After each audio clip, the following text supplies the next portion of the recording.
Hey again, and welcome back to a new video. So yesterday was actually the new update show, so today I want to talk a little bit about the upcoming things or the upcoming content. So I obviously want to talk about the new champion, but I also want to talk about some balance changes and 10-minute thoughts and stuff like that. So the upcoming champion, his name is Vatu the Shadow. And first of all, I want to read out the champion description or the lore description to put him somewhere between all the other champions, so to say. Behind every door of the mind is the fear of the darkness in the corner of a dimly lit room.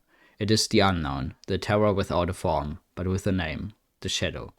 Vatu's origins are shrouded in the same shadow he uses as a weapon. He's the knife in the night, ending an eternal conflict. He's the untimely death, never confirmed as accidental. He and the Thousand Hands Guild have an understanding. They provide him with work and money, and he takes care of their problems. The only thing clear in his actions are his desire to protect his Guardian people and his deadly capability to do so.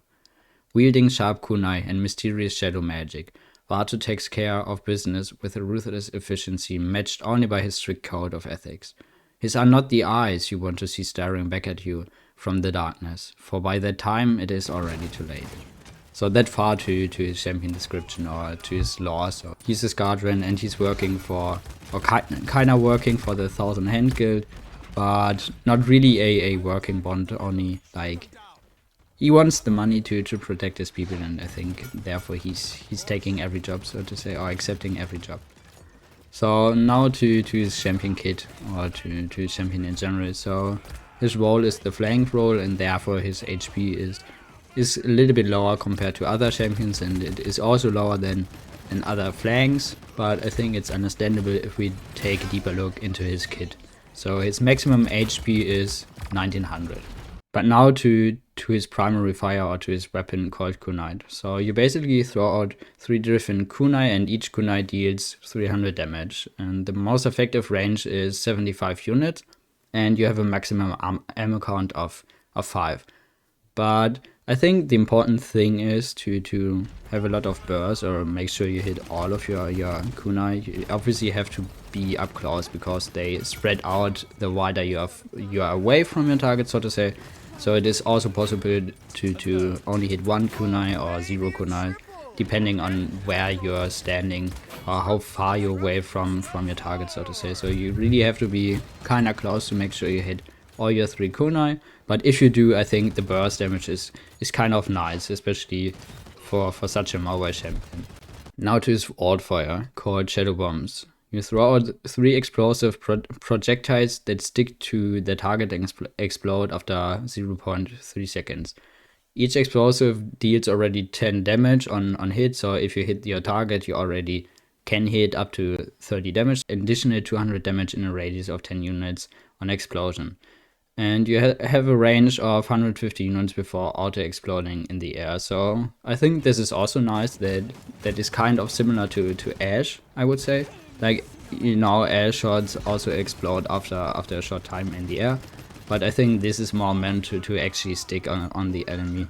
And I think this combined with your kunai is pretty good to burst the enemy down. So now to his ability 1 called Ambush. You teleport next to your target, dealing 200 damage, and this ability can be refired a second time within 4 seconds on a different target. The damage hits in a 20 unit radius and is fully effective up to 10 units. Teleport has a range of 85 units.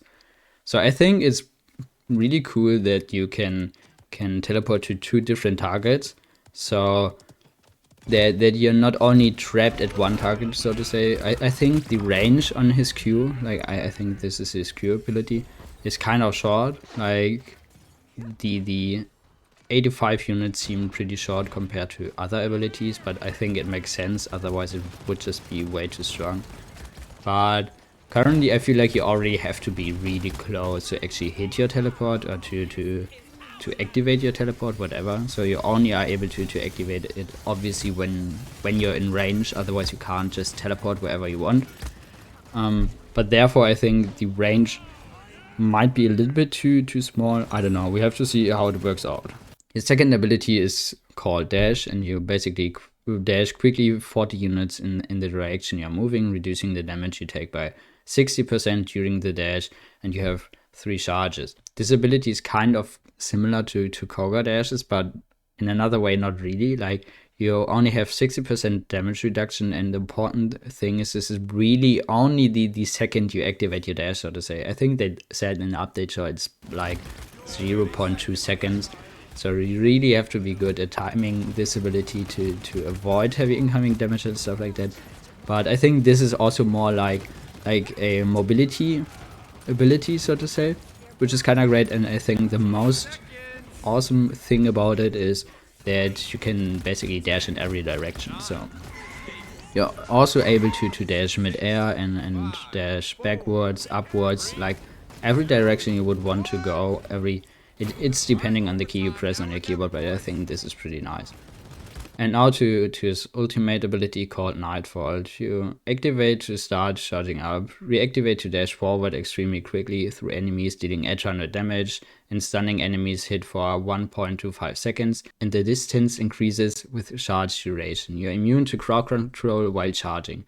Minimum charge is 0.5 seconds, maximum charge is 2 seconds and will automatically fire after 30 seconds and cannot be cancelled. So I think this is also more like mobility, because then you can make sure to close a lot of distance at once, so to say. Even though you deal damage, like 800 damage, I think it's more like an ultimate, like a mobility ultimate, more like Tiberius probably. But I think in general his kit is pretty cool. Like, you have a lot of burst if you combine your abilities or if you know how to play around them and stuff like that. But you also have to be kind of careful, because you have to be close to use some abilities. But on the other hand, you have a lot of mobility to make sure you get out when you messed up or something like that, which is also pretty nice in my opinion. So now to his talents. His first talent is called Omnipresence, and your ambush gains an additional charge and can now be used on allies. So this is your Q ability. Remember, it's the ability where you can teleport. And I think this is also kind of cool that you can not only teleport to enemies, you're also able to teleport to your allies. I don't know how it works in a real fight. Maybe it's annoying that you also teleport to your allies, like, I don't know, Grover Wine, where you sometimes don't really want to bind to your allies. And maybe this is like, you don't really want to teleport to your allies, you rather want to teleport to the enemy on the point fight. Imagine everyone is on the point fight. But I think you have to figure it out. But in general, I think the idea is great that you can also teleport to your allies and you gain a second charge, so to say. His second talent is called Unerring. Increase the explosion radius of shadow bombs by 5 units, and they now are home to enemies. So it's not really like an aimbot. It's close to an aimbot, I would say. Like, not really aimbot, but they try to focus down some enemies and try to travel to the enemies to kind of help you to hit them over longer distances and stuff like that. And maybe if you're not that good at hitting them. So I think this is nice to play more around your right clicks or your explosions, your shadow bombs. And the last legendary is called Enveloping Shadows. Reduce the cooldown of your basic abilities by 15% after hitting an enemy with at least 1 kunai. This can activate only once per throw. I think this is pretty nice. So currently his cooldowns are 10 seconds on your shadow bombs, 11 seconds on your ambush, so on your teleport, and 5 seconds on each charge of your dash, so to say. But decreasing all your cooldowns by 15% only with hitting 1 kunai is pretty great. I think we have to see how it works out, and I think important is that even if you hit all your kunais get triggered once, I think this is important that you only are able to get 15% cooldown reduction per kunai throw, so to say. But I think this is one of the better legendaries to just give you free cooldown reduction, so to say, just by hitting your auto attacks. Yeah, I think that's it for the new champion or his kit, so to say. I think I'm gonna talk about loadouts and stuff like that when PTS is live, so we can test them out, or I can test them out and see how they work. But I would say in general the champion looks pretty nice to me. Pretty interesting. His mobility is kind of nice, and I think his plays around his cooldowns, or combining your cooldowns, I think this is pretty great. So now I want to talk a little bit about the new event pass or new skins coming in. So the new theme of the event pass is Beach Bash, so it's all around summer, so to say. I think it stays the same 24 levels, and you gain like one skin for free, even though you don't buy the new event pass, so to say. So the first skin you can unlock is Beachside Octavia. I think it's pretty cool that they kind of changed her hair, like the hair color, and I really like the weapon. It's kind of similar to the last summer patch we had, like I think it was like last year with Kinessa and stuff like that. I think the weapon kind of looks similar to Nessa's weapon, which is kind of cool, and her skin also. I like it. Level 12 unlock is Ripjaw Bug, followed by level 18 Great Orange Bug, and this one is for free, like the orange one or pinkish one, I don't know, for me it looks more like pinkish. And the last skin unlocked by the event pass is Freedom Fighter Octavia, so another skin for the 4th of July, I think. But I think that's fine, and we couldn't see in-game stuff or in-game model of Octavia, but they said that it's looking pretty good, and I think already on the picture it's looking pretty nice. So then you obviously can unlock some sprays and avatars, and the other two skins you can unlock or get by chest. I think those are only by chest. Lifeguard Tiberius and Lady Liberty Inara, so another 4th of July skin and another Beach Bash skin, so to say. And obviously we also get some golden skins again for this patch, and I like that one of the older champions get some golden skins. So we won on the one side, we get Golden Ying, and the other skin is Golden Talus. So I think that's it for the cosmetics or the skins. I don't want to talk too much about the skins, cause you will see them when they are unlocked, or you can just look in the patch notes. I think that's easier to just cut them in, stuff like that. So now I want to talk a little bit about the balance changes or the other changes coming in. So as you know, many people just complained about the matchmaking, which is, I mean, that's the point, or this is an important point to change, because we all know matches where the matchmaking is just terrible, where, I don't know, the GM, a Grandmaster plays together with a gold or even lower, and I think that's not supposed to, that the matchmaking is not supposed to work like that. So we finally get some changes. So basically the old matchmaker tries, or even the new one tries, to find people also looking for matches in your same elo or your same ranks, stuff like that. And the old one used to search for 240 seconds, and if they didn't find anyone, the matchmaker went into overtime and looked for another 90 seconds, and then they filled the match with random people looking for a match. So that's why you were able to play together with gold and GM in one game, so to say, because they didn't want to have that long queue times. But now, thanks to AOC, they talked about the matchmaking and said that this is a point many people of the community want to see change. So they kind of increased the time the matchmaker needs to look for people, or to look for a fitting match, so to say. So the normal wait time now is 480 seconds, and the overtime where the matchmaker looks for similar players, not in the exact skill ranking, so to say, but similar or close to it, is now 300 seconds.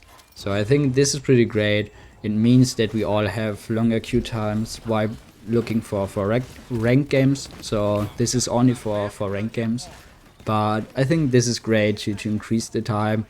Everyone, or most of the people I've talked to, said that they don't mind longer queue times for better matchmaking, and I'm really glad that they try to listen to it and try to improve the matchmaking, cause sometimes it actually felt horrible. So I'm excited to see how it actually works out then, but I like that they try to improve the matchmaking. So just for the ones also being interested in ranked or the map rotation, so to say. So Bright Marsh, Bazaar, Fish Market, and Shattered Desert are rotating in, and Ice Mines and Frog Isle are rotating out. I think that's fine. I mean, I didn't mind playing Ice Mines, but Ice Mines is a weird map sometimes to play, and Frog Isle is also kind of annoying. I don't like Bazaar, but I think that's just my personal preference. And yeah, I think that's so far to the ranked changes, so to say. Now I want to talk about normal balance changes, and I know many people have complained about Introxes, and that's why they kinda try to change Introxes a little bit. So they changed the quick draw card, the old card, increase your maximum ammo count by 1 per level, so to say. And now the new card, the new quick draw card, heals yourself for 15 each level when hitting your player with your revolver. I don't know, I think this card doesn't seem that great to me. Like on level 5 it's 75, and I think 75 is a little bit stronger than you would have with Life Rip 1. But still, I think it's not worth it to run this card on level 5. I think it would waste a lot of points. I mean, I like that they took out the quick draw, the old quick draw, so now you have to hit your shots actually to make sure you kill someone in time, because the new ammo count, the old ammo count or the old quick draw card was really forgiving when you miss your shots. So you could, if you had this card on level 5, you could miss half of your shots and still be able to kill the enemy. I think now it's a little bit more skill based, even though the damage stays the same, so to say, and you have other cards to get some ammo back, like when you dash, something like that. But I think it's good to take out the general ammo increase, similar to Lex Death Hastens, that you have a low ammo count dealing a lot of damage, so to say. But if you're able to hit all your shots, then this legendary is pretty rewarding, I would say. So now to Furia. We all know how annoying Exterminate actually was. When you got trapped by a beam, you received so much damage, and it was really annoying to, or it is really annoying to play again. So that's why they nerf Exterminate a little bit. They reduced the additional damage from 100% to 75%. I think that's fine. We have to see how it feels, we have to see how it works out. But I think we are all glad to see some nerfs to Furia, to Exterminate. I mean, the nerf to Exterminate itself is fine. Any other nerfs would have been too much, because she was in a really good spot before, or she still is in a really good spot. I think she's kind of high risk, high reward healer or support, because you have to find a balanced way between healing, getting out damage or kills, stuff like that. But I think if you're able to do, like, hit your heals out of court and still focus a lot on damage, dealing damage or something like that, because you almost can play her like another damage dealer, then she's really rewarding. And I think Exterminate is not that easy to play anymore, so I think it's more going back to Cherish now. I hope it is, because Cherish Fury, a good Cherish Fury is really good at also carrying the game, but also offers a little bit more here. So I like that they nerfed Exterminate, because it was really strong, really annoying to play against. Now to Grog, I like that they changed Grog a little bit. I kind of wished a little bit to see more changes, but I understand that they want to see how these changes work out. So this one is for your totems, and now you have your cooldowns running simultaneously of your totems. So you know that you have 2 totems now in your base kit, and if you play Totemic Ward, you have 3 totems in your kit, so to say. And the old totems had like the cooldowns running after each other. So if you use two totems at once, you had to wait the whole, or you had to wait like 20 seconds to have both your totems back without any cooldown reduction, stuff like that.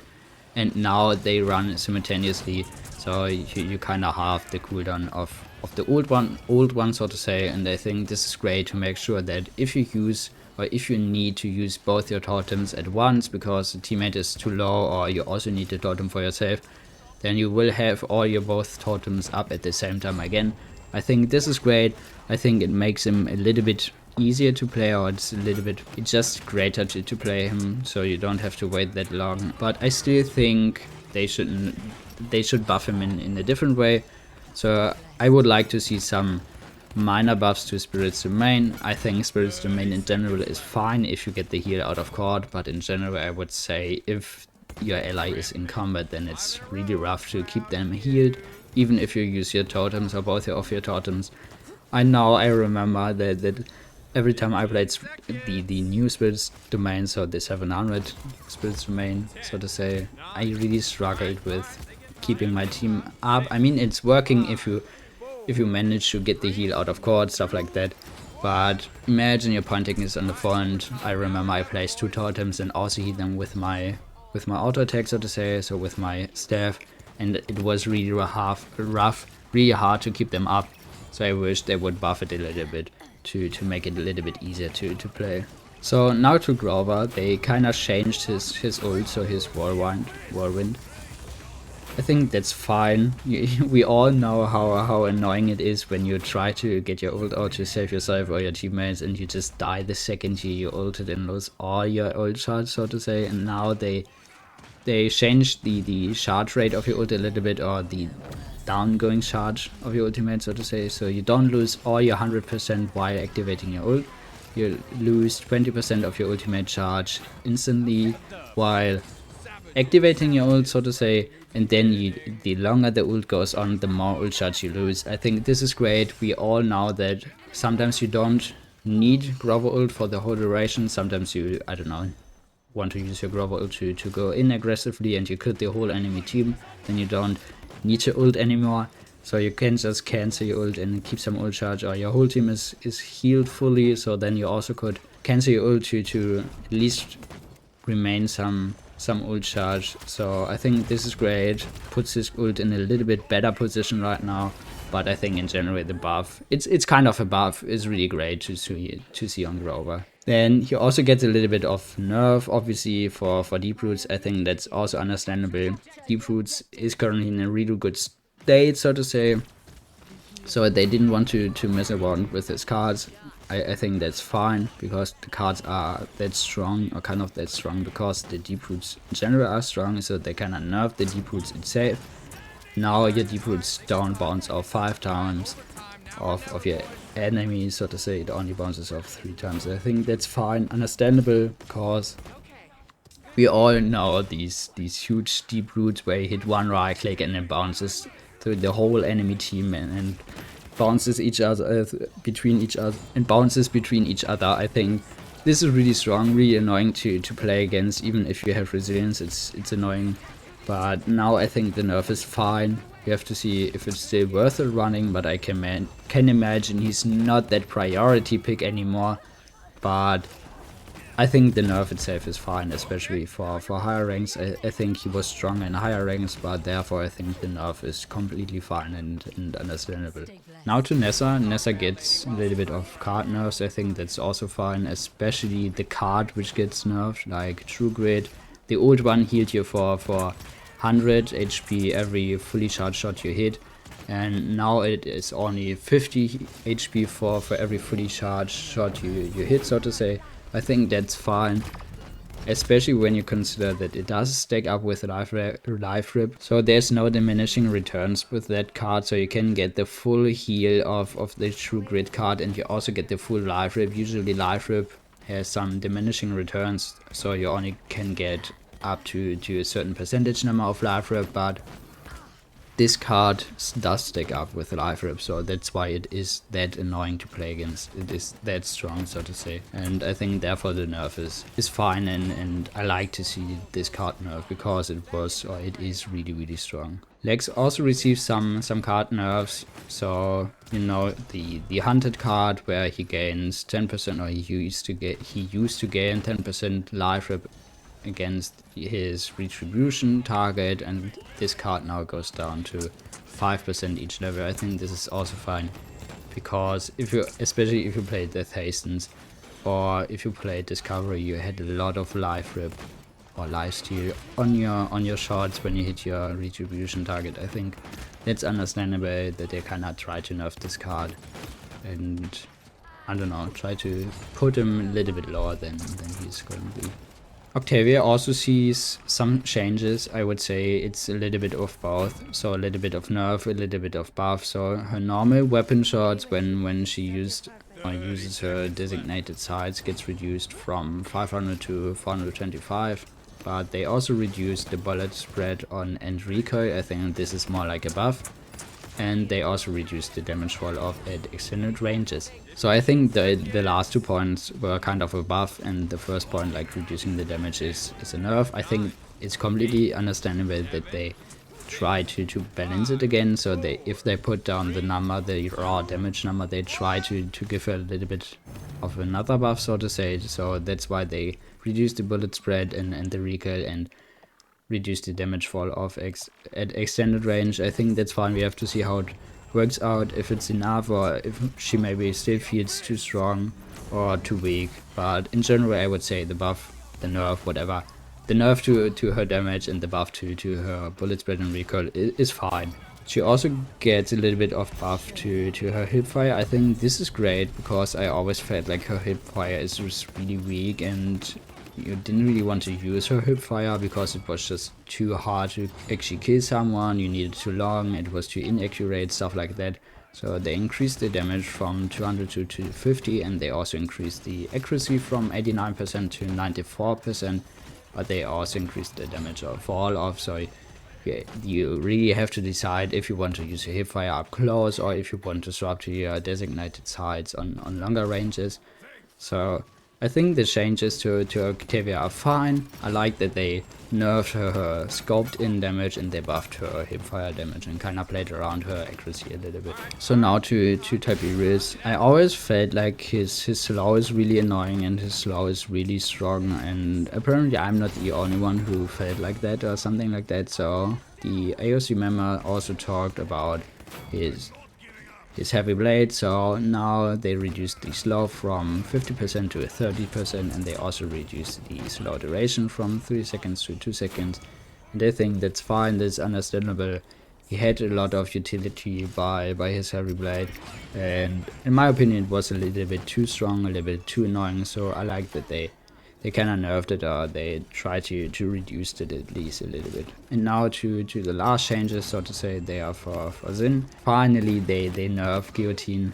I'm really glad about those changes. They reduced the damage his ult deals from 25% each slice, so to say, to 20% each slice. So the ult Guillotine deals 125% of your maximum HP, and now I think now it deals 100% of your maximum HP. So if you get healed, if you have damage reduction, something like that, you're able to survive this ult.